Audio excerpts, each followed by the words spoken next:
성경 말씀을 봅니다. 신약성경 로마서 8장입니다. 신약성경 250페이지 로마서 8장 22절로 25절입니다. 로마서 8장 22절로 22절 우리 한 목소리로 읽습니다. 피조물이 다 이제까지 함께 탄식하며 함께 고통을 겪고 있는 것을 우리가 아느니라. 그뿐 아니라 또한 우리 곧 성령의 처음 익은 열매를 받은 우리까지도 속으로 탄식하여 양자될 것 곧 우리 몸의 성량을 기다리느니라. 우리가 소망으로 구원을 얻었음에 보이는 소망이 아니니 보는 것을 누가 바라리요. 만약 우리가 보지 못하는 것을 바라면 참음으로 기다릴지니라. 아멘. 오늘은 아프냐 나도 아프다, 아프냐 나도 아프다 라는 제목으로 말씀을 전하겠습니다. 오늘은 우리 믿는 자들이 겪고 있는 고통에 대하여 우리가 묵상하는 시간을 갖길 원합니다. 1번 보시죠. 읽습니다. 나만 아픈 것이 아니라 피조물이 다 이제까지 함께 탄식하며 함께 고통을 겪고 있는 것을 우리가 아느니라. 내가 다시는 너희에게 근심 중에 나아가지 아니하고 스스로 결심하였느니. 함께 겪고 있는 고통이 있습니다. 고통은 함께 겪고 있다는 겁니다. 쿨 크리에이션 그렇게 되어 있습니다. 모든 피조물, 모든 창조물들은 다 고통을 겪고 있다. 이렇게 말씀하고 계십니다. 삶이 내 마음대로 되지 않고 또 사는 것이 만만하지 않을 때 또 이런저런 일로 괴롭고 견디기 힘들 때 그때 우리는 쉽게 이렇게 생각합니다. 나만 아픈 것 같고 나만 더 힘든 것 같고 저 사람들은 잘 사는 것 같은데 나만 더 고통당하는 것 같고 이렇게 쉽게 생각하기 쉽습니다. 이렇게 이런 생각을 가지게 되는 데는 두 가지 특징이 있는데 첫째는 자신이 세상의 모든 짐과 죄를 다 지고 가는 희생양인 것처럼 생각한다는 것입니다. 그리고 자기가 가장 불쌍하다. 그러니까 자기 연민에 쉽게 빠진다는 것입니다. 이런 사람들은 자기 연민, 그러니까 나만 고통을 제일 많이 당하는 것 같아 하고 자기 연민에 빠지는 사람들은 그 고통을 감당하려 하지 않고 그걸 겪고 이겨내려 하지 않습니다. 그렇기 때문에 이겨낼 수가 없는 것입니다. 둘째, 이런 사람들의 특징은 고통이 오면 일단 내가 견디기 힘드니까 나 편하자고 살면서 당하는 이런저런 고통의 원인을 다른 사람에게 돌리는 겁니다. 이건 저 사람 때문이야. 내가 힘든 건 저 사람 때문이야. 그리고 상황을 탓하고 형편과 조건을 탓하면서 어떻게든 내 책임을 면하려고 합니다. 그러니까 고통이 오면 이렇게 두 가지로 간다는 것이죠. 한없이 자기 연민에 빠진다거나 아니면 그 고통을 밖으로 투영해서 상황을 탓하거나 사람을 잡는 데 쓴다는 것이죠. 자기 연민에 빠지든 사람 탓, 상황 탓을 하든 나만 더 고통을 당하고 있다고 생각하는 사람은 하나님이 우리에게 허락하신 이 소중한 삶을 다시 오지 않을 이 소중한 시간들을 소중하게 살지 않습니다. 삶의 과정 속에서 일어나는 어려움들을 겪어내고자 한다든지 기꺼이 감당해봐야지 이런 생각을 하지 않는다는 것입니다. 견디고 책임지는 인생을 살지 않는다는 겁니다. 한없이 우울해져 자기 연민에 빠지든지 아니면 매일이 남 탓하고 상황 탓하고 둘 중에 하나라는 것이죠. 이걸 내 것으로 받아들이고 견디고 겪어내며 내 이 어려운 삶 가운데서도 하나님의 어떤 뜻이 있겠지. 하나님이 이런 삶을 살게 하신 이런 사람들과 함께 하신 그러면서 겪는 이 고통 속에 하나님만이 가지신 어떤 기대가 있겠지 하고 아파도 견디고 힘들어도 겪어내야 한다는 것이죠. 우리가 아는 것처럼 세상에 나만 당하는 고통은 없습니다. 내가 아픈 만큼 다른 사람도 아픕니다. 다른 사람도 고통 중에 살아왔고 지금도 고통 중에 살고 있습니다. 하하호호 웃고 있으니까 너넨 그렇게 행복하니? 아니요. 속으로 들어가 보면 그들도 아프고 고통 중에 있는 것입니다. 이 세상 다 가져서 더 이상 가질 게 없는 사람은 마지막 한 가지 가지지 못해서 죽고 못 사는 겁니다. 없는 사람은 하나라도 더 가지고 싶어서 힘들고 어렵지만 이 세상 다 가진 사람은 마지막 하나 그 0.00001% 그거 못 가진 것 때문에 아파하고 힘들어하고 고통스러워한다는 것입니다. 다 고통 중에 살고 있는 것입니다. 나 편하자고 나의 고통을 쏟아내고 다른 사람을 더 고통스럽게 해서는 안 됩니다. 왜요?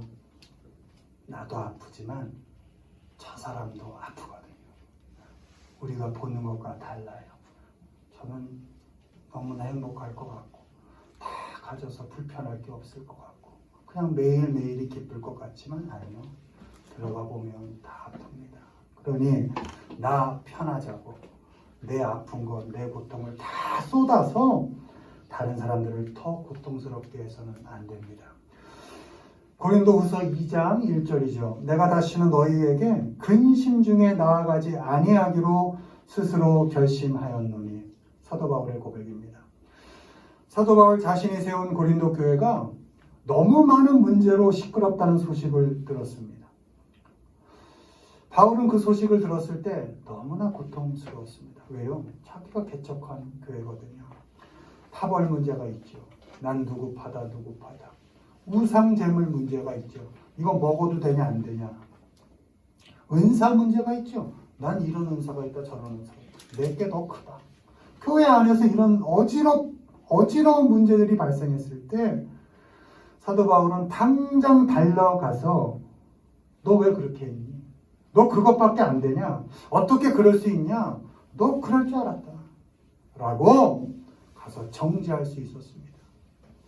책임을 묻고 문제 가운데 있는 사람들을 판단하고 걸러낼 수 있었습니다. 그들을 더 아프게 하고 더 고통스럽게 할 수 있었습니다. 그러나 바울은 그렇게 하지 않았습니다. 그 소식을 들었을 때 에베소 교회에 머물면서 마음을 정리합니다. 그리고 차분하게 편지를 씁니다. 그리고 디도편에 고린도 교회에 그 편지를 전달합니다. 그것이 고린도전서 후서 아니겠습니까? 모든 일을 유익하게 하라. 그렇게 격려하고 모든 사람에게 아무리 힘들고 어려운 문제가 있더라도 모든 사람에게 덕이 되도록 일을 처리하라. 이렇게 권면합니다. 바울은 painful visit 하지 않겠다 결단합니다. 참 이게 너무 아주 직설적인 좋은 표현이죠. 너무 고통스러운 방문은 내가 하지 않겠다. 내가 고통스럽지만 내가 방문해서 너희들을 더 고통스럽게 하는 그 방문 나 하지 않겠다. 그렇게 결심했다고 합니다. 바울은 서로에게 고통이 되는 방문을 하지 않았습니다. 자신이 세운 교회가 엉망이 되어가는 꼴을 보면서 너무 아프고 고통스러웠지만 자신의 고통을 그 교회에 토해내지 않았습니다. 고통을 토해내면 고린도 교회 교인들이 더 아플 수 있으니까, 그들이 더 근심을 당할 수 있으니까 참았습니다. 견뎠습니다. 여러분, 내 책임 면하자고, 내 마음 편하자고 고통을 다 토해내서는 안 됩니다. 판단하고 정죄해서 고통을 떠넘기는 것은 최악의 선택인 것입니다. 해준 것 없다고 부모를 탓해서 고통을 넘기기 전에, 여러분, 부모는 남이 욕하는 거 괜찮지만 자식이 부모 탓할 때 가장 마음이 아픕니다. 왜요? 다 죄인 같거든요. 내가 다 못해준 것 같거든요. 부모는 다 해주고 잊어버리거든요. 부모도 많은 고통을 겪으며 나를 키워냈구나. 자식 같지 않은 자식 키우느라 저렇게 늙고 병드셨구나. 그렇게 그분들의 수고와 아픔을 볼 수 있어야 합니다. 다만 아프다고 울지 말고, 못났다고 이 자녀 저 자녀 탓해서 자녀에게 고통을 더하기 전에 아이고 내가 마음껏 못해줬는데도 그 힘든 시간을 잘 견뎌줬구나, 잘 커졌구나. 그렇게 자녀들이 자라면서 겪어낸 성장통을 볼 수 있어야 합니다. 특별히 자녀들 비교해서 아프게 하지 않아야 합니다. 여러분, 우리 자녀들이 와서 내 앞에서 우리 아빠는 저 아빠보다 이래저래 잘해서 못해. 맨날 다른 아빠, 다른 엄마하고 비교한다고 생각해 보세요. 근데 엄마 아빠들은 너무 쉽게 그 짓을 해요. 너무나 아프게. 오로지 엄마 아빠의 사랑만을 바라며 기대하며 자라는 그 아이들에게 우리 엄마 아빠는 너무나 쉽게 고통을 줘요. 아, 내가 쟤보다 못해서 엄마 아빠가 날 사랑하지 않나? 아이들이 꿈이 있어서 공부하는 거 좋죠. 근데 엄마가 좋아해서 아빠가 기뻐하니까 그래서 공부 시작하는 거거든요. 근데 왜 비교해서 정죄해요? 왜 판단해요? 내가 아픈 거 왜 자식에게 토해내요? 그러지 말라는 것이죠. 자녀들이 자라면서 겪어낸 말하지 못했던 성장통을 부모는 볼 수 있어야 합니다. 그리고 밥벌이하고 살림을 하고 자녀를 키우고 양육하느라 고생하는 남편과 아내의 아픔과 고통을 서로 볼 수 있어야 합니다. 고통은 나만 겪는 것이 아닙니다. 우리 모두가, 살아있는 우리 모두가 다 겪고 살아가는 것입니다. 서로 함께 잘 겪어내길 바랍니다. 그렇다면 우리 모두가 당하는 고통을 어떻게 겪어내야 할까? 오늘 로마서 8장의 24절 25절입니다. 우리가 소망으로 구원을 얻었음에 보이는 소망이 아니니 보는 것을 누가 바라리요. 만일 우리가 보지 못하는 것을 바라면 참음으로 기다릴지니라. 아멘. 여러분, 고통이 올 때 하나님께 소망을 두는 겁니다. 그러니까 시선을 고통이 오면 자기 연민에 빠지지 말고, 고통이 오면 주변 사람 잡지 말고, 고통이 오면 빨리 하나님 앞에 서서 하나님께 소망을 두라는 것입니다. 그리고 참고 기다리라는 거예요. 하나님께서 결국은 우리가 당하는 그 어려운 힘든 아픈 일들을 통해서 우리를 자라게 하시고 결국 그 삶 가운데 함께 하셔서 하나님께서 결국 일하셔서 결국은 좋은 합력하여 선을 이루게 하신다는 것을 믿고 하나님께 소망을 두고 참고 견뎌보자는 것입니다. 로마서 8장 28절 우리가 알거니와 하나님을 사랑하는 자 곧 그의 뜻대로 부르심을 입은 자들에게는 모든 것이 합력하여 선을 이룬다. 고통 때문에 때로는 좌절하고 공포를 느낄 때에도 우리가 겪고 있는 그 고통 속에서 일하고 계시는 하나님을 기대하십시오. 하나님께서 일하실 줄을 믿고 참아내십시오. 예수 그리스도는 십자가에 달려 돌아가시는 그 시간, 숨이 멎는 그 시간까지 십자가에서도 일하셨습니다. 우리를 위하여 일하신 분입니다. 그 하나님께서 우리가 아무리 아프고 견디기 힘든 어려운 가운데 있을 때에도 그 십자가를 담당하셨던 하나님께서 우리와 함께 하시고 우리를 위하여 일하고 계시다는 것을 믿으십시오. 그렇게 내가 귀한 사람이구나. 내가 이렇게 어려운 시간을 보내지만 내가 그렇게 귀한 영혼이구나. 저 사람도 나같이 아파하고 있구나 하고 그에게 시선 돌리지 말고 나 잡지 말고 그대로 하나님 앞으로 가서 나의 인생에 함께하고 계신 그 하나님께 소망을 두고 사시기를 바랍니다. 아멘. 고통스러울 때, 아플 때 하나님께 소망을 두고 잘 참아내십시오. 기다리십시오. 그리고 사랑하는 가족들 보면서 너 역시 많이 아팠겠구나. 너도 나만큼 아프지. 그런 마음을 갖는 겁니다. 그리고 우리 함께 잘 견뎌보자. 그런 마음 갖는 겁니다. 내가 더 아픈 것 같을 때도, 내가 더 당하는 것 같을 때도, 아니야, 너도 아프지. 너도 아팠겠구나. 우리 잘 견뎌보자. 그렇게 따뜻한 눈길을 보내고 다정한 말로 격려하기를 바랍니다. 어떤 고통 속에서도 하나님은 한 걸음씩 한 단계씩 우리를 기르시고 자라게 하신다는 것을 믿고 소망 가운데 견디고 살아가시는 우리 모두가 되기를 주님의 이름으로 축원을 드립니다. 아멘. 두 번째 보시죠. 읽습니다. 너를 위해 아플 수 있다. 너희 자녀들아, 너희 속에 그리스도의 형상을 이루기까지 다시 너희를 위하여 해산하는 수고를 하노니 우리가 선을 행하되 낙심하지 말지니 포기하지 아니하면 때가 이르매 거두리라. 아멘. 사람을 세워가는 고통이 있습니다. 하나님의 자녀가 되었다고 예수님을 믿는다고 해서 사람이 그의 삶 속에서 바로 즉시 그리스도인의 방식으로 그리스도의 형상으로 살아갈 수는 없습니다. 우리는 그리스도인이 되어가는 과정이 있다는 것을 알아야 합니다. 하나님의 전적인 은혜로 하나님의 자녀로 딱 태어났지만 그것으로 끝이 아니라는 것입니다. 태어난 그때부터 그리스도인답게 자라가고 그리스도인답게 성장해 가는 그런 과정 중에 놓이게 된다는 것입니다. 그 과정을 겪어가면 우리는 그리스도인으로 온전하게 다듬어져 갑니다. 그런데 그 과정 속에서 그리스도인답게 세워지기 위해서는 분명히 먼저 된 그리스도인들의 도움이 필요합니다.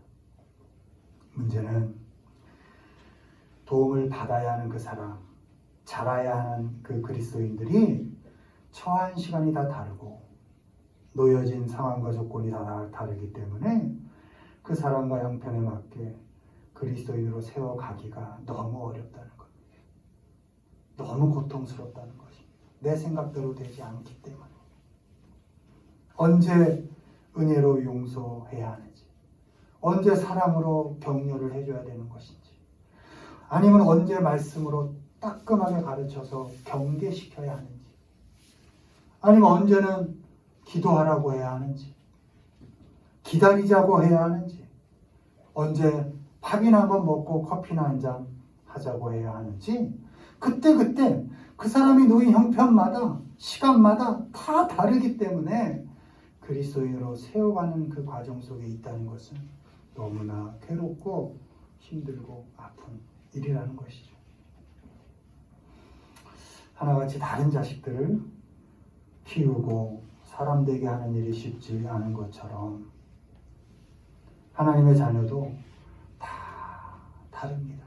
그래서 그 한 사람을 그리스도인으로 건강하게 세워간다는 것은 우리 어머니 아버님이 기저귀 찬 우리들을 이제 걸음마 시키고 먹이고 키워서 이렇게 사랑구실하게 만드는 것보다 그만큼보다 더 어렵고 고통스러운 일이라는 것입니다.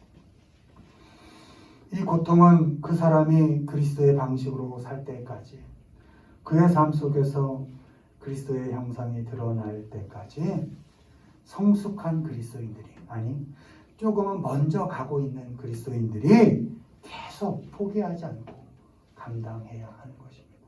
너 왜 그래? 이렇게 하지 않는다는 것입니다. 내가 감당하는 겁니다. 잘 자라주지 못할 때 그 고통을 내가 겪어낸다는 것입니다. I am again in the pain, 이렇게 되어 있습니다. 나는 너희를 세워가는 그 고통에 다시 들어갈 거예요. Again and again. 아니, 다시 또 들어갈 거예요. 포기하지 않고 또 다시 그 자리에 갈 거야. 네가 그리스도인으로 잘 세워져 갈 수 있다면 그 수고 속에, 그 고통 속에 다시 내가 들어갈 거야. 나 자신을 계속 다시 그 고통의 상태에 두겠다는 것입니다. 아무리 고통스러워도 자식을 포기하는 부모가 없듯이 사람을 그리스도인답게 세워가는 과정이 아무리 고통스러워도 또 세우고, 아무리 아파도 다시 세우고 계속 세워가야 합니다. 갈라디아서 6장 9절입니다. 우리가 선을 행하되 낙심하지 말지니 포기하지 아니하면 때가 이름에 거두리라. 아멘. 사람 세우는 일은 고통스럽다고 포기할 수 있는 일이 아닙니다. 아파도 낙심하지 않습니다. 괴로워도 실망하지 않습니다. 포기하면 겪지 않을 고통을 포기하지 않고 기꺼이 감당합니다. 너를 세울 수 있다면 내가 대신 아파줄 수 있다. 이것이 우리 그리스도인의 자세인 것입니다. 포기하지 않으면 적당한 때에 하나님께서 열매를 맺게 하십니다. 아무리 고통스러워도 사람 포기하지 마십시오. 특히 믿음의 사람들을 포기하지 마시고 아파도 다시 세워주시고 괴로워도 계속 세워주시기를 바랍니다. 언젠가는 그렇게 내가 고통 속에 그를 포기하지 않고 기대하며 같이 살아낸다면 언젠가는 그리스도의 형상으로 건강하고 멋있게 자라있을 그 사람, 그 사람을 기대하면서 해산의 수고를 끝까지 감당해내는 우리 모두가 되기를 주님의 이름으로 축원을 드립니다.